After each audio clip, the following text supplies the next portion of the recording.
इस कार्यक्रम के पुण्यार्चक हैं श्री कंवर लाल जी, महावीर प्रसाद जी पाटनी, आर के ग्रुप, मदनगंज, किशनगढ़, राजस्थान।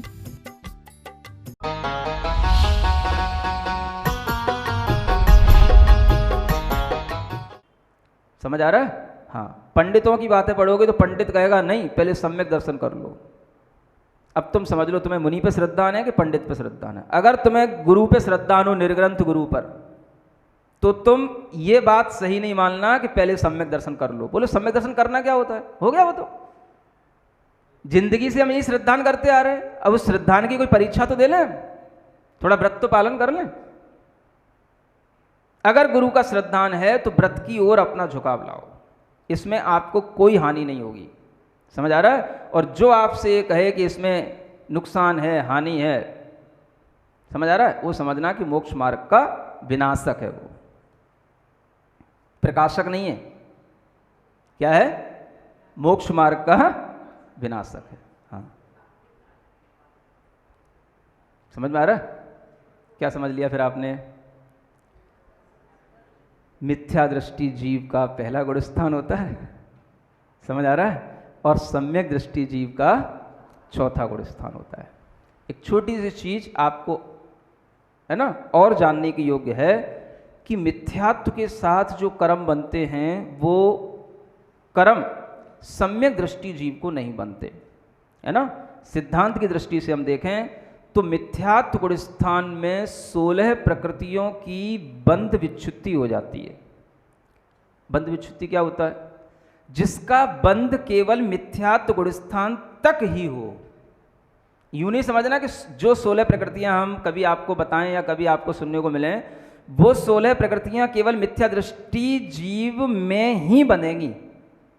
लेकिन ये नहीं समझना कि मिथ्या दृष्टि जीव केवल 16 प्रकृतियों को ही बांधता है। बांधता तो 117 प्रकृतियों को है, लेकिन मिथ्यात्व के साथ बंधने वाली, जो नियम से बंधने वाली जो कर्म है, वो 16 प्रकृति कर्म है। समझ आ रहा है? नरक आयु, नरक गति, नरक गत्यानुपूर्वी, ये सब मिथ्यात्व के साथ बंधती हैं। मिथ्या दृष्टि नरक आयु का बंध करता है। सिद्धांत की बात बता रहा हूं आपको। दूसरा गुण स्थान में तिर्यंच गति, तिर्यंच आयु, तिर्यंच गत्यानुपूर्वी, ये सब दूसरे गुण स्थान तक बनती हैं। जो दूसरा गुण स्थान है अनंतानुबंधी कसाय जन्य परिणाम वाला। समझ आ रहा है? यानी अनंतानुबंधी कसाय के कारण से 25 प्रकृतियों का बंध होता है। इन 25 प्रकृतियों का बंध केवल दूसरे गुण स्थान तक ही होगा, आगे उसका बंध नहीं होगा। इसलिए इसको बोलते बंध की विच्छुत्ति। विच्छुत्ति माने विच्छेद हो जाना। इसके आगे के गुण स्थान में उस प्रकृतियों का बंध का सद्भाव नहीं मिलेगा। माने चौथे गुण स्थान वाला जीव कभी भी तिर्यंच आयु, तिर्यंच गति या नरक आयु, नरक गति का बंध क्यों नहीं करेगा? तो आपके उत्तर में क्या होना चाहिए सिद्धांत की दृष्टि से कि पहले गुण स्थान में ही नरक आयु, नरक गति की बंध विच्छुत्ति हो जाती है, इसलिए नरक आयु का बंध नहीं करेगा। और दूसरे गुण स्थान में तिर्यंच आयु, तिर्यंच गति की बंध विच्छुत्ति हो जाती है, इसलिए इनका बंध नहीं करेगा। समझ आ रहा? काम की चीज़ इतनी है। बाकी 25 प्रकृतियां हैं तो शास्त्रों से पढ़ लेना, फुर्सत मिलेगी तो हम भी कभी सुना सकते हैं, है ना। तो 16 प्रकृतियां मिथ्यात्व गुण स्थान में छूट गईं, 25 प्रकृतियां सासादन सम्यक्त्व नाम के दूसरे गुण स्थान में छूट गईं। कितनी हो गईं? 41 प्रकृतियां, है ना, 41। इतनी प्रकृतियों का बंध सम्यक दृष्टि, अविरत सम्यक दृष्टि नहीं करता, क्योंकि तीसरे गुण स्थान में किसी भी प्रकृति की कोई बंध विच्छुत्ति नहीं होती। इसलिए चौथे गुण स्थान में इन 41 प्रकृतियों के बंध से वह रुक जाता है। समझ आ रहा है? फिर भी चौथे गुण स्थान में अभी मनुष्य आयु, मनुष्य गति का बंध होता है ना। अब ये किस लिए होता है? तो सिद्धांत की दृष्टि से मनुष्य आयु, मनुष्य गति का बंध तो हो रहा है। अब आप कहो कि चौथे गुण स्थान वाला मनुष्य आयु का बंध कर रहा है, क्योंकि अभी उसकी बंध विच्छुत्ति नहीं हुई है ना। तो उसका उत्तर यह है कि जो देव गति में या नरक गति में रहने वाले जो चौथे गुण स्थान वाले जीव होते हैं, है ना, वो कहाँ आएंगे? सम्यक दृष्टि जीव हैं वो मनुष्य आयु का बंध करेंगे। उनकी अपेक्षा से मनुष्य आयु का बंध कहाँ तक है? चौथे गुण स्थान तक है। लेकिन मनुष्य कभी भी चौथे गुण स्थान में मनुष्य आयु का बंध नहीं करेगा। ये सिद्धांत इसलिए बता रहा हूं आपको। हाँ, तो देव जो होगा वो मनुष्य बनेगा, नारकी होगा वो नियम से मनुष्य बनेगा, जो सम्यक दृष्टि होगा। तो देव और नारकी चौथे गुण स्थान में रह करके मनुष्य आयु का बंद करेंगे। मनुष्य गति, मनुष्य गत्यानुपूर्वी, ये सब बंद चौथे गुण स्थान में इसलिए रखे गए हैं। चौथे गुण स्थान में इनकी बंद विच्छुत्ति हो जाएगी, माने चौथे गुण स्थान के बाद में फिर आगे पंचम आदि गुण स्थान में कोई मनुष्य आयु का भी बंद नहीं होगा। बस एकमात्र देव आयु का बंद होता है, और वो तो 7वें गुण स्थान तक होता है। आयु से ही मतलब है, इसलिए आयु के बारे में बता दिया। अन्य प्रकृतियों के बारे में जानना हो तो आप ग्रंथों से पढ़ सकते हो। बोलो महावीर भगवान की। आचार्य समंतभद्र महाराज विरचित रत्न करंडक श्रावकाचार्य ग्रंथराज की वाचना में सम्यक दर्शन के प्रकरण को बताते हुए सम्यक दर्शन की महिमा का बखान किया जा रहा है। पिछले दिनों में बड़े विस्तार से आपने ये सब महिमा सम्यक दर्शन की सुन भी ली है, और थोड़ा बहुत समझ में भी आ ही गई होगी। सम्यक दृष्टि जीव अन्य जन्म में क्या क्या बन सकता है, क्या क्या नहीं बनता है, यह भी बताया गया है।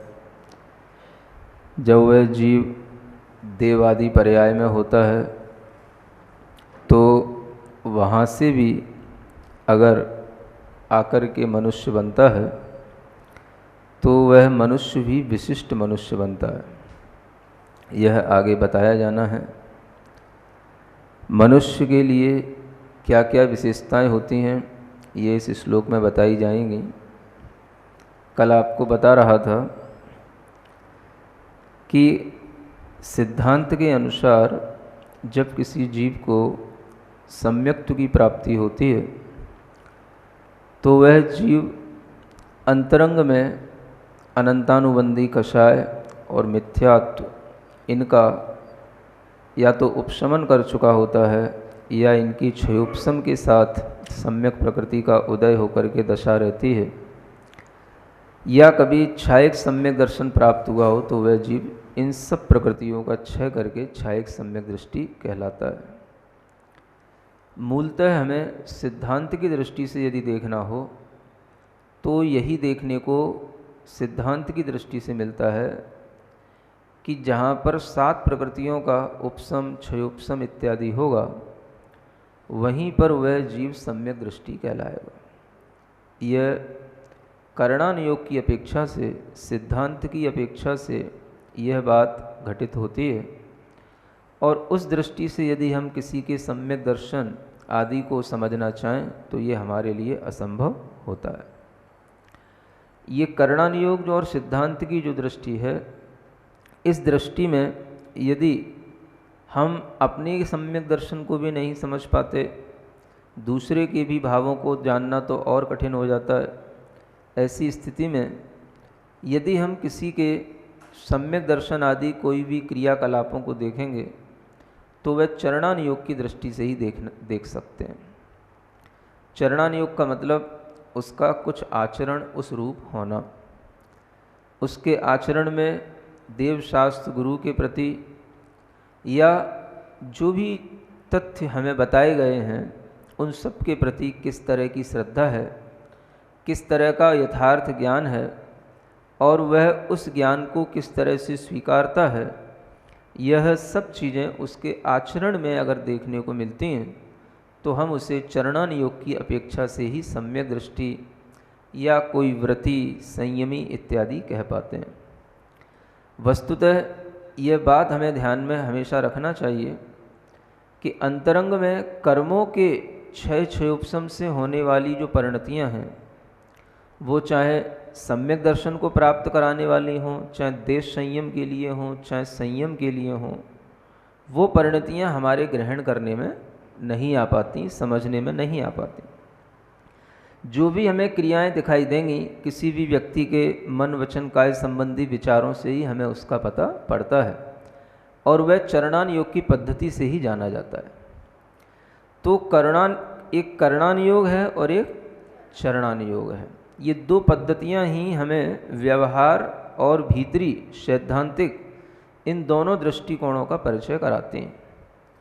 यदि हम व्यवहार की दृष्टि से किसी भी तरह के व्रत, संयम या सम्यक्त का कोई भी जो आचरण है वो धारण करते हैं, तो वह आचरण हमें व्यवहार की दृष्टि से कुछ ना कुछ अवश्य देखने में भी आता है और दूसरों के आचरण को देख कर के भी हम समझ लेते हैं। अंतरंग में जो सिद्धांत की दृष्टि से कर्मों का क्षय, उपशम इत्यादि हुआ कि नहीं हुआ, ये सब अपने ज्ञान का विषय नहीं होता। इसलिए हमें चरणान योग की ही परिपक्वता रख करके, चरणान योग की सही दृष्टि रख करके अपने विषय में या किसी के विषय में कोई भी बात सोची समझने की हमें चेष्टा करनी चाहिए और उतनी ही हम कर सकते हैं। तो ये एक अंतरंग की प्रवृत्ति है और एक बाहर की प्रवृत्ति है।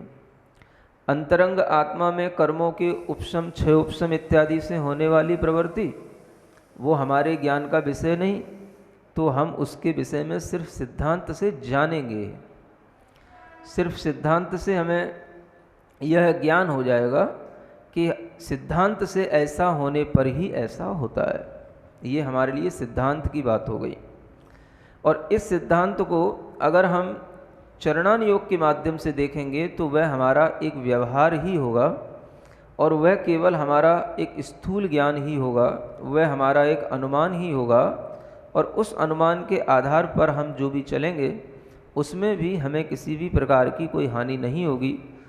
चाहे अंतरंग में किसी का परिणाम कैसा भी हो, अगर व्यवहार में हमें उसका आचरण सही दिखाई दे रहा है तो वह हमारे लिए मान्य ही होगा। क्या समझ आ रहा है? अन्यथा क्या करोगे आप? किसी के गुणस्थान को तो हम कभी समझ ही नहीं सकते और उसका कोई अता पता होता भी नहीं है कहीं से कहीं तक। तो हमें व्यक्ति के बाहरी व्यवहार, बाहरी सदाचरण, बाहरी सत्क्रियाएं देख कर के ही उसे सब कुछ सही समझना होता है और इतना ही हमारे लिए करना आवश्यक बताया गया है। इसलिए हम भीतर की जो सैद्धांतिक बात है वो भी जानें और बाहर की जो क्रियाओं से होने वाली जो चीज़ें वो भी जानें। तो यहाँ पर आपको दोनों तरीके की ही जानकारी दी जा रही है एक तरह से देखा जाए तो, क्योंकि भगवान का भी आपको बाहरी लक्षण बताया गया। अगर हम देखें तो 18 दोषों से रहित होना, ये काफ़ी कुछ इसमें शरीर आदि के जो दोष हैं वो हमें बाहरी रूप में दिखाई देंगे ही। अगर भगवान को भूख नहीं लगती हो तो कभी भूख नहीं लगेगी, नहीं लगेगी तो भोजन भी नहीं कभी करेंगे, ये हमें अपने आप समझ में आएगा। कभी पानी भी नहीं पिएंगे। क्षुधा, पिपासा, ये सब दोष उनमें नहीं होंगे, रोग आदि भी नहीं होंगे, ये हमें बाहर से देखने में आएगा। तो एक तरह के बाहरी लक्षण ही है। अंतरंग में उनका राग विनष्ट हुआ है, यह उनका ज्ञान बताएगा। भीतरागता के माध्यम से जो उनके अंदर सर्वज्ञता आई उससे हम अनुमान लगाएंगे। तो भीतरी भी ज्ञान दिया गया हमें, बाहरी भी चीज़ें बताई गई। इसी तरह से शास्त्र के संबंध में और गुरु के संबंध में भी जानना होता है ना। शास्त्र के संबंध में जिस शास्त्र में सिद्धांत की बातें बहुत अच्छे ढंग से समझाई गई हों, कर्म सिद्धांत जैसा पूर्वाचार्यों ने बताया उसी का अनुकरण किया गया हो, अपने मन की कोई बातें न हो, वही शास्त्र हमारे लिए सही प्रामाणिक कहलाता है। और जिस शास्त्र में आप सिर्फ इतना देखो, किसी शास्त्र को पढ़ते हुए, जैन शास्त्रों की सबसे बड़ी विशेषता होती है कि कोई भी आचार्य नई बातें नहीं करते हैं। नया चिंतन हो सकता है, नई शैली हो सकती है, उसका विस्तार हो सकता है, लेकिन जो मूलभूत तथ्य हैं वो कहीं ना कहीं हमें पूर्वाचार्यों के ग्रंथों में अवश्य मिलते ही हैं, है ना। तो नई तरीके की कोई भी बातें करना, ये जो है हमारे लिए, अगर पूर्वाचार्यों के कथन से मेल नहीं खाता तो हमें उन शास्त्रों को भी अवॉइड करना होता है ना। ये शास्त्रों के विषय में हमेशा ध्यान रखने योग्य बात है। फिर गुरु के विषय में भी एक अभ्यंतर है और एक बाहरी बात है। अंतरंग में अब अनंतानुबंधी के साथ साथ अप्रत्याख्यान है, प्रत्याख्यान है, सब कसायों का क्षयोपशम होना चाहिए, है ना। एक तरह से इन सब कसायों का उदयाभावी क्षय सर्वघाती स्पर्धकों का होना चाहिए, तभी जाकर के अंतरंग में ये संयम का परिणाम उत्पन्न होगा, तभी संजुलन कसाय के उदय में वो संयम रह पाएगा। अब ये अपने को अंतरंग की बात देखने में कहाँ आएगी, है ना। देखने में क्या आएगा, बाहरंग में हमें चारित्र का परिणाम, आचरण का परिणाम किस तरह का किया जा रहा है ये हमें थोड़ा देखने में आ सकता है। तो इसको भी हम केवल देख कर के चरणान योग की दृष्टि से ही हम समझ सकते हैं और यही हमारे लिए समझने योग्य होता है। अंतरंग में जो कर्मों के बंध विच्छुत्ति आदि होती हैं, इनके विषय में भी थोड़ा सा हमें जानकारी तो सिद्धांतिक रूप से होनी ही चाहिए, चाहे भले ही वो थोड़ा सा पहली बार सुनने में कठिन सा लगे, लेकिन एक बार समझना तो थोड़ा सा जरूरी होता ही। कम से कम शुरू के 4 गुण स्थानों की व्यवस्थाओं को हमें ध्यान में रखना चाहिए। और उसमें भी जैसा कल आपको बताया था कि जैसे मिथ्यात्व कर्म होता है, मिथ्यात्व प्रकृति होती है, तो उस मिथ्यात्व कर्म के साथ में 16 प्रकृतियां कर्म की और ऐसा अविनाभाव संबंध रखती हैं कि जहाँ पर मिथ्यात्व का उदय होगा वहाँ पर इन 15 और मिथ्यात्व के साथ मिला करके 16 इन कर्मों का बंध अवश्य होगा, है ना। और उन 16 कर्मों का बंध जब ऐसे मिथ्यात्व का अभाव हो जाएगा या मिथ्यात्व का उदय नहीं होगा या मिथ्यात्व का बंध नहीं होगा, तो इन 16 कर्मों का बंध भी नहीं होगा। समझ में आ रहा है ना। तो आप उन 16 कर्मों को भी जान सकते हो। कल आपको एक का नाम बताया था, 2-3 भी बताए थे, है ना। तो देखो, एक तो है नरक आयु, आयु कर्म में एक नरक आयु है ना। मिथ्यात्व कर्म में एक मिथ्यात्व ही होता है जिसे दर्शन मोहिनी कहते हैं। उस दर्शन मोहिनी के भेदों में एक मिथ्यात्व कर्म का बंध, वो भी पहले गुण स्थान में ही होगा। और उसके साथ साथ नपुंसक वेद का बंध, वो भी पहले गुण स्थान में ही होगा, है ना। ये तो हो गई 2 प्रकृतियाँ, एक तरह से मोहिनी कर्म की, एक प्रकृति हो गई आयु कर्म की, नरक आयु। अब बची जो 13 प्रकृतियाँ हैं वो होती हैं नाम कर्म की। कौन से कर्म की? नाम कर्म, है ना। ये कर्म की प्रकृतियाँ जो मिथ्यात्व के साथ ही बनेंगी, जिनका नाम है, पहली है नरक गति, दूसरी नरक गति प्रायोग्यानुपूर्वी, है ना। जो नरक में ले जाने वाली प्रकृति होती है वो नरक गति प्रायोग्यानुपूर्वी होती है, ठीक है ना। इसके अलावा 1 इंद्रिय, 2 इंद्रिय, 3 इंद्रिय, 4 इंद्रिय जाति, है ना, ये हो गई। फिर एक हुंडक संस्थान, है ना, अंतिम जो संस्थान होता है वो, और अंतिम सहनन होता है वो, असम प्राप्ता श्रपाटिका सहनन।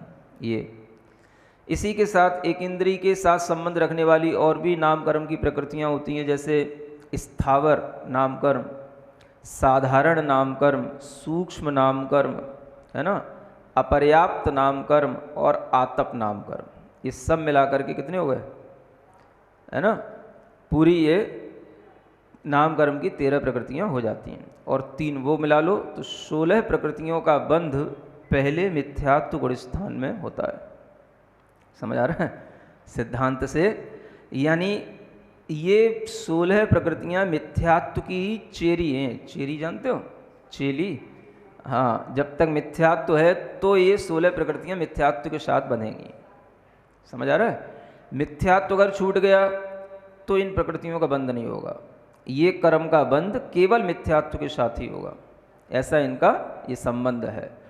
इसी तरीके से दूसरे गुण स्थान में जो अनंतानुबंधी कषाय होती है, उस अनंतानुबंधी कषाय के कारण से भी 25 प्रकृतियों का बंध होना अविनाभावी संबंध होता है। एक अविनाभावी का मतलब जहाँ अनंतानुबंधी कषाय है वहाँ 25 प्रकृतियाँ नियम से बंध को प्राप्त होंगी, है ना। या यूँ कहें कि इन 25 प्रकृतियों का बंध अनंतानुबंधी कषाय के अलावा और कहीं भी नहीं होगा, यूँ कहना ज़्यादा ठीक होएगा, है ना। क्योंकि अनंतानुबंधी होते हुए भी इन प्रकृतियों का बंध हो जरूरी नहीं है, लेकिन ये प्रकृतियाँ जब भी बंध को प्राप्त होंगी तो अनंतानुबंधी कषाय के साथ ही होंगी, यूँ कह सकते हैं, है ना। इसी तरीके से 16 प्रकृतियाँ जो बताई थी वो जब भी बनेंगी तो मिथ्यात्व के साथ बनेंगी, लेकिन ये जरूरी नहीं है कि हर मिथ्या दृष्टि इन 16 प्रकृतियों को बांधे, है ना। ये जानना नहीं समझ आया। कोई ज़रूरी नहीं कि हर मिथ्या दृष्टि नरक आयु का ही बंद करता है ना। मिथ्या दृष्टि देवायु का भी बंद करता है, मनुष्य आयु का भी बनता है, लेकिन नरक आयु का यदि बंद होगा तो मिथ्यात्व के साथ ही होगा। इसलिए ये 16 प्रकृतियों का मिथ्यात्व के साथ अनुबंध है। ऐसा आगे हम जो 25 प्रकृतियाँ आपको बता रहे हैं उनका अनंतानुबंधी कषाय के साथ अनुबंध होता है ना। जो सबसे पहली कसाय है, ये कसाय दूसरे गुण स्थान तक रहती है। पहले गुण स्थान में भी होती है तो पहले गुण स्थान में भी इन प्रकृतियों का बंध कराएगी, और दूसरे गुण स्थान में होती तो वहाँ भी बंध कराएगी। तो इन जो 25 जो प्रकृतियाँ हैं, इनकी बंध विच्छुत्ति दूसरे गुण स्थान में होती है।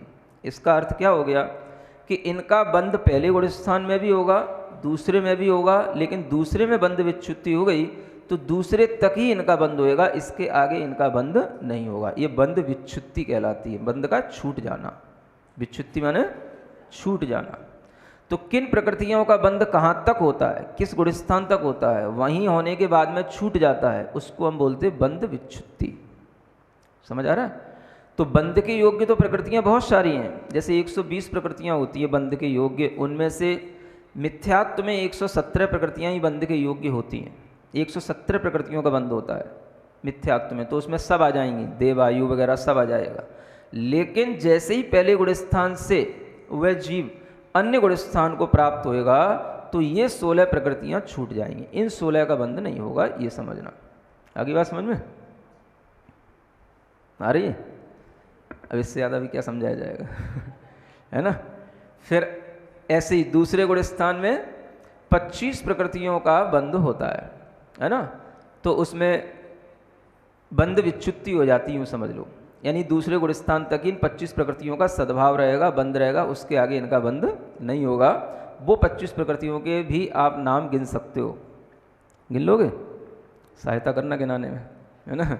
देखो, दर्शनावरणी कर्म, निद्रा निद्रा, प्रचला प्रचला, स्त्यान ग्रद्धि, ये 3 निद्राएं, बड़ी बड़ी निद्राएं केवल दूसरे गुण स्थान तक ही इनका बंध होता है। ठीक है ना। आयु कर्म में तिर्यंच आयु, ठीक है। एक इसमें गोत्र कर्म भी आ जाएगा, नीच गोत्र, इसका बंध दूसरे गुण स्थान तक ही होता है ना। कितनी हो गई? 6 हो गई।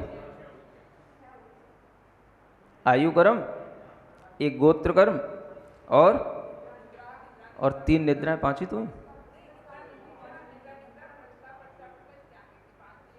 जबरदस्ती जितना बोलते हैं उतना ही तो सुना करो। निद्रा निद्रा, प्रचला प्रचला और स्त्यान ग्रद्धि, ये जो 3 बड़ी बड़ी निद्राएं हैं, इनका बंध केवल दूसरे गुण स्थान में होता है। पहले इससे ज़्यादा बोला था क्या? पहले इतना ही बोला था ना हमने, अब इससे ज़्यादा कैसे सुन लिया आपने, है ना। तो 3 निद्राएं, बड़ी निद्राएं, एक आयु तिर्यंच आयु, एक गोत्र नीच गोत्र, ये कितने हो गए?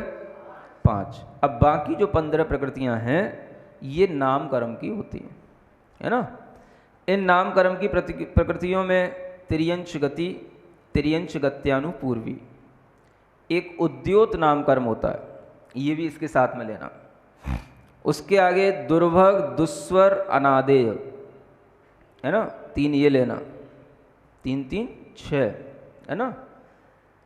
इसके आगे अप्रशस्त विहायो गति 7, ठीक है ना। और जो 6 प्रकार के सेनन होते हैं और 6 प्रकार के संस्थान होते हैं, उनमें से जो लास्ट का सेनन और संस्थान था वो तो पहले गुण स्थान में छूट गया। एक ऊपर का आप आगे के लिए छोड़ देना, बीच के जो 4 बचे, 4 संस्थान और बीच के 4 सेनन, वो सब दूसरे गुण स्थान में बंध विच्छुत्ति को प्राप्त हो जाते हैं। 8 ये कर्म हो गए, 8 और 7 15 और वो 5, ऐसे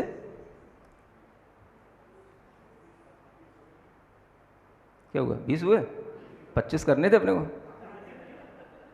अच्छा, अनंतानुबंधी, क्रोध, मान, माया, लोभ, ये मोहिनी कर्म की ये 4 और एक साथ में स्त्री वेद, ऐसे 5 ये और जोड़ ले। अब तो हो गए, इससे ज़्यादा मत बढ़ाना ये 25 प्रकृतियों की बंध विच्छुत्ति दूसरे गुण स्थान में हो जाती है। तीसरे गुण स्थान में किसी कर्म की बंध विच्छुत्ति नहीं होती। चौथे में 10 कर्मों की बंध विच्छुत्ति हो जाती है ना। चौथे में मनुष्य आयु, मनुष्य गति, मनुष्य गत्यानुपूर्वी, ठीक है ना, 3 ये हो गए। औदारिक शरीर, अंगोपांग, ठीक है, 5 हो गए। और इधर अप्रत्याख्यान, क्रोध, मान, माया, लोभ, 4 हो गए, ठीक है ना। कितने हो गए? 9 हो गए, एक कौन सा बचा रह गए? सभी हो गए ना? हाँ, नहीं 4 ही गिनना। क्रोध मान माया लोभ 4 हो गए। अप्रत्याख्यान, क्रोध मान माया लोभ, एक वज्र सब नाराज सेनन, है ना। ये जो एक सेनन था, जो पहला सेनन है, वो यहीं तक चौथे गुण स्थान तक ही बंध को प्राप्त होता है। क्योंकि जो देवलोग होते हैं वही जो है जब मनुष्य बनते हैं तो वही मनुष्य आयु का बंध करेंगे, वही मनुष्य गति को बांधेंगे, वही वज्र सब नाराज सेनन को बांधेंगे इत्यादि। ये सब प्रकृतियों का बंध अधिकतर जो है देवलोक करने के कारण से, औदारिक शरीर आदि का बंध भी वही करेंगे। इसलिए देवों की अपेक्षा से ये 10 प्रकृतियों का बंध ये चौथे गुण स्थान में तक ही बताया गया। इसके आगे इनकी बंध विच्छुत्ति हो जाएगी, ठीक है ना। इतना सा जानना। आगे और अन्य गुण स्थानों का पूरा जो हिसाब किताब है वो आप सिद्धांत ग्रंथों से पढ़ना। एक थोड़ा सा टेस्ट आपको दिया गया है कि ऐसे भी सिद्धांत ग्रंथों में हर गुण स्थान में कर्मों के बंध कहाँ हैं और कितने कर्मों के बंध छूट जाते हैं, इसका वर्णन है। तो आप इससे समझ सकते हो कि जो 117 कर्म बंध रहे थे मिथ्यात्व में, उनमें से 41 कर्म की बंध विच्छुत्ति हो गई। तो चौथे गुण स्थान में 117 में से 41 कर्म कम होकर के बनेंगे। यानी 41 कर्मों का वह सम्यक दृष्टि जीव बंध रोक देता है। इतना ध्यान रखने की बात है सिद्धांत की दृष्टि से, और कुछ खास नहीं, ठीक है ना। चलो अब आगे का श्लोक पढ़ते हैं। ओजस तेजो विद्या वीर्य यशो वृद्धि विजय विभव सनाथा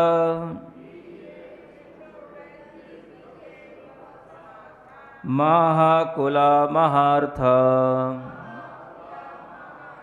मानव तिलका भवन्ति दर्शन पूता। हाँ, ये आर्या छंद है, पढ़ो एक बार, पढ़ने की आदत तो डालो। ओजस तेजो विद्या विभव सनाथा महाकुला महार्था मानव तिलका भवन्ति दर्शन पूता। ऐसे पढ़ा जाता है, ठीक है। पढ़ने में भी अच्छा लगता है कि नहीं लगता है? इस श्लोक पढ़ने की लय अलग होती है जो पहले पढ़ते आ रहे थे, और ये कहलाते हैं आर्याछंद। गाथाएं भी ऐसे ही पढ़ी जाती हैं, जो प्राकृत की गाथाएं होती हैं उनको भी ऐसे ही पढ़ा जाता है। तो उसी तरीके के ये छंद हैं। देखो क्या लिखते हैं। मनुष्य में मानव तिलका भवन्ति दर्शन पूता। दर्शन पूता माने जो दर्शन से पवित्र हुआ है, जिनका मन, जिनका अंतरंग, उन्हें दर्शन पूता कहा जाता है ना। पूत माने क्या होता है? पवित्र। यानी जिनका अंतरंग सम्यक दर्शन से पवित्र हुआ है, ऐसे मनुष्य मानवों में तिलक होते हैं। तिलक माने श्रेष्ठ होते हैं। जैसे तिलक को श्रेष्ठ स्थान पर लगाया जाता है माथे पर, ऐसे ही ये मानवों में श्रेष्ठ होते हैं। अन्य जो मनुष्य होंगे ये इन्हें अपने सिर पर बिठाएंगे। कैसे बिठाएंगे? यानी इनके चरणों में अपना सिर रखेंगे और इनकी आज्ञा को सिर माथे करेंगे। जैसे बोलते हैं ना, आपकी आज्ञा सिर माथे है। तो जो आज्ञा सिर माथे की जाती है वह ऐसे ही विशिष्ट मनुष्यों की जाती है। और वह मनुष्य जो सम्यक दर्शन से पवित्र है, उसकी आज्ञा हर कोई सिर माथे करेगा। समझ आ रहा है? हाँ, मिथ्या दृष्टियों में कितना भी कोई प्रभावशाली व्यक्ति हो, लेकिन हर कोई उसकी आज्ञा सिर माथे नहीं कर सकता, क्योंकि कहीं ना कहीं वह अपने उस मिथ्यात्व के भाव के कारण से किन्हीं जो समझदार लोगों का वह बिल्कुल भी जो है, मतलब कहना चाहिए, उनका वह स्वामी नहीं हो सकेगा। जो समझदार लोग होंगे, सम्यक दृष्टि जीव होंगे, वो उसको नहीं मानेंगे, है ना। लेकिन सम्यक दृष्टि अगर कोई जीव होएगा तो उसको सब मानेंगे। समझ में आ रहा है? मिथ्या दृष्टि जीव को हर कोई माने जरूरी नहीं है, लेकिन सम्यक दृष्टि जीव को हर कोई मानेगा। उसका प्रभाव इस तरीके का होएगा। बड़े बड़े अधिराजा होते हैं, राजा होते हैं, चक्रवर्ती होते हैं, जो सम्यक दर्शन के साथ हुए हों तो उनका प्रभाव बहुत दूर दूर तक रहता है ना। तो ऐसे प्रभाव में उनके पास में इतनी सारी चीज़ें हुआ करती हैं, सम्यक दर्शन से सब चीज़ें मिलती हैं। ओज, ओज जानते हो क्या होता है? हैं? ओज, तेज अलग चीज़ हो गई, ओज अलग चीज़ हो गई। ओजस्वी बोलते हो ना, ओजस्वी वक्ता, हाँ, ओज से बनता है ओजस्वी, जिसकी वाणी में ओज हो। अब ओज क्या होता है ना?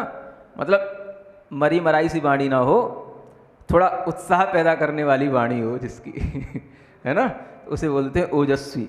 तो ये ओजस्वी होना भी एक क्वालिटी मानी जाती है। हर किसी में ये ओजस्वी गुण नहीं होता है, समझ आ रहा है? बोलते तो बहुत सारे लोग हैं, लेकिन हर किसी की वाणी में वो ओज नहीं होता। जो ऐसे सम्यक दृष्टि जीवों के महापुरुषों की वाणी में ओज मिलेगा, जिसके कारण से लोगों में उत्साह पैदा हो जाए, है ना, और वो उत्साह भी अच्छे कार्यों के प्रति। ऐसा नहीं किसी को भी भड़का दिया, कुछ भी कर दिया, उसका नाम ओज नहीं, है ना। तो ये गुण जो अच्छी दिशा में लोगों को प्रेरित करते हैं, वो गुणों में ये वाणी जब आती है तो वह ओजस्वी, ओज, उत्साह, या हमेशा अच्छे कार्यों के प्रति उत्साह बना रहना, ये भी एक भीतर का ओज कहलाता है।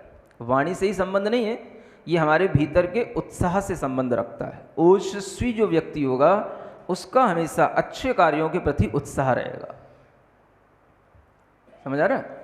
और जो गलत कार्य होंगे उनके प्रति बिल्कुल मरा हुआ सा हो जाएगा, जैसे है ही नहीं, बोलेगा ही नहीं कुछ, कहेगा ही नहीं कुछ, है ना। और अच्छे कार्य होंगे तो सब पूछेगा, हाँ कहाँ कर रहे हो, कैसे कर रहे हो, कैसे होगा समझ आ रहा है? चलो कोई बात नहीं, तुम करो, हम भी तुम्हें आशीर्वाद देते, तुम्हारे साथ हम भी है समझ आ रहा है? इस तरह के विचारों के साथ में उसका यह ओज भाव जुड़ा रहता है, उत्साह। तो इसको क्या बोलते हैं? ओजस्वी। ओज तेज होता है, ये होता है शरीर की जो कांति है ना, जो ग्लो है, जो डिलाइटनेस है, ये तेज कहलाता है ना। ये तेज, तेज से बनता है तेजस्वी। ये शब्द आपने सुन रखे ना, बहुत तेजस्वी है। इसको एक पराक्रमी भी बोलते हैं, जो बहुत पराक्रमी होता है ना, अच्छा किसी भी तरह का पराक्रम कर सकता है, किसी भी तरह के लोगों को जीत सकता है, किसी भी तरह का वाद विवाद कर सकता है, या किसी भी तरह की युद्ध में भी अपना पराक्रम दिखा सकता है, वो तेजस्वी कहलाता है ना। तो ओजस, तेजो, विद्या, विद्या माने ऐसी बुद्धि, ऐसा ज्ञान जो बिल्कुल उसके अंदर सहजता में उत्पन्न हुई हो, उसको विद्या कहते हैं, है ना। पढ़ाने लिखाने से तो कितना आता है, जो बिना पढ़ाए लिखाए आए, सहजता में ही अपने को ज्ञान मिलता हो, मिल जाता है। सबके पास कुछ ना कुछ एक्स्ट्रा टैलेंट रहता है, जो अपने आप उन्हें घर से अपने ही आप भी मिला होता है। हर किसी को कुछ ना कुछ महसूस होगा, जिनके अंदर कोई टैलेंट होगा तो उन्हें अपने जीवन में कोई प्रोग्रेस भी दिखाई दी होगी, और जब प्रोग्रेस दिखाई देती है तो उन्हें लगता है कि हाँ ये टैलेंट हमें किसी ने सिखाया नहीं, अपने आप आया। समझ आ रहा है?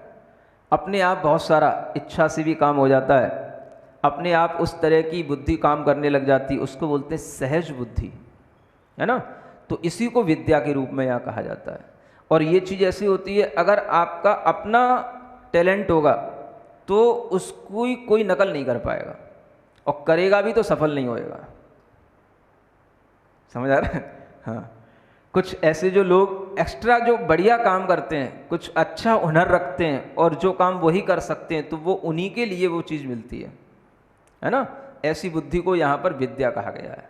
वो विद्या सम्यक दृष्टि जीवों के लिए भी मिलती है, और वह विद्या जब इनको मिलती है तो उससे जो है वो जो काम करेंगे, वो जो सोचेंगे, वो सोच उनकी अलग होगी।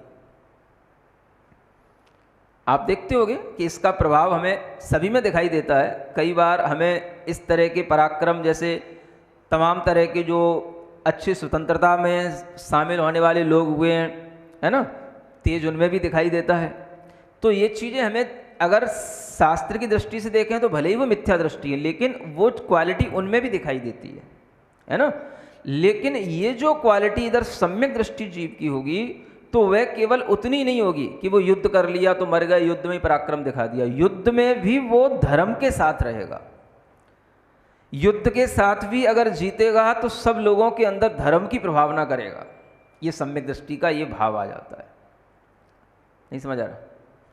अब ऐसे कितने ही लोग हुए हैं, भगत सिंह, लक्ष्मीबाई, समझ आ रहा है, बड़ा तेजस्वी है, तेज है, बड़ा पराक्रम था, सब कुछ था, लेकिन वो पराक्रम केवल उनका सिर्फ इतने देश के लिए ही समर्पित रहा। लेकिन जो सम्यक दृष्टि लोग होते हैं वो उस पराक्रम के साथ साथ युद्ध भी करते हैं। अगर युद्ध में हार भी गए तो वहां पर भी वह धर्म के साथ वो मरण को प्राप्त होंगे, वहां पर भी नमोकार मंत्र पढ़ के समाधि मरण कर लेंगे वो अपना, इतना पराक्रम होएगा। और अगर वापस आ गए तो पूरे राज्य में, समझ आ रहा है, धर्म की प्रभावना होगी। ये सम्यक दृष्टि के ओज तेज विद्या और अन्य लोगों की ओज तेज विद्या में इतना फर्क होता है, समझ आ रहा है। तो ये विद्या ये भी बहुत से लोगों में मिलेगी आपको। कंप्यूटर बना लेते हैं बच्चे, बड़े बड़े ये ऐप बना लेते हैं बच्चे, समझ आ रहा है, ये रोबोट बना लेते हैं बच्चे, जो बड़ा कुछ नहीं भी पढ़ते हैं तो भी बनाना सीख जाते हैं अपने आप, उनके अंदर टैलेंट आ जाता है। ये विद्या ही है, लेकिन वो एक अलग लाइन वाली विद्या है, समझ आ रहा है। जो बिजनेसमैन होते हैं, ऐसे कितने बिजनेसमैन मिलेंगे आपको जिन्होंने अपना बिजनेस खुद बिन नहीं कुछ होते हुए भी जीरो से स्टार्ट किया और आज हीरो हैं। नहीं समझ आ रहा है। जितने भी हीरो मिलेंगे आपको बिजनेस में, वो सब जीरो से स्टार्ट किए हुए मिलेंगे। बड़ी बड़ी कंपनियों के लोग या बड़े बड़े जो भी बिजनेसमैन होंगे, सब जीरो से, क्योंकि उन्हें मेहनत के साथ साथ उन्हें वो विद्या भी मिली, जिसके कारण से वो ये सब करते गए और आज वो इतने अपने आप में समर्थ हो जाते हैं कि अन्य दूसरे भी लोग उनके पैरेलल में खड़े हों तो भी उनको कोई मात नहीं दे सकता, समझ आ रहा है। तो ये विद्या कहलाती है। लालच आ रहा है कि नहीं आ रहा है? नहीं आ रहा? इसका तो लालच कर लो, कोई दिक्कत की बात नहीं है। इसका लालच ऐसा कर लो कि भाई ये गुण हमको भी मिले। अब मिले तो कैसे मिले? तो अपने को भी सम्यक दृष्टि बनना। अगर हम सम्यक्त्व के साथ आज भी अपना भाव बना करके रखेंगे तो आज भी ये गुण हमें उपलब्ध हो सकते हैं, नहीं तो अगले जन्म में तो होंगे ही। तो इस तरह की यशो माने यश, ख्याति, नाम, कीर्ति दूसरी जगहों तक भी फैलना है ना, ये यश कहलाता है। अब आप देख लो, यश का मतलब होता है ख्याति। ख्यात भी लोग होते हैं और कुख्यात भी लोग होते हैं। नहीं समझ आ रहा है? तो कुख्यात को यहाँ पे नहीं गिना जा रहा है, किसको? जो ख्यात है उसी को गिना जा रहा है ना। तो कुख्यात नहीं बनना है, समझ आ रहा है। कुख्याति के लिए तो कुछ नहीं करना पड़ेगा, नहीं समझ आ रहा है। उसके लिए तो आपको दूसरे लोगों की संगति करनी पड़ेगी है। कुख्यात बनने तो के लिए तो बहुत बड़ी बात नहीं है।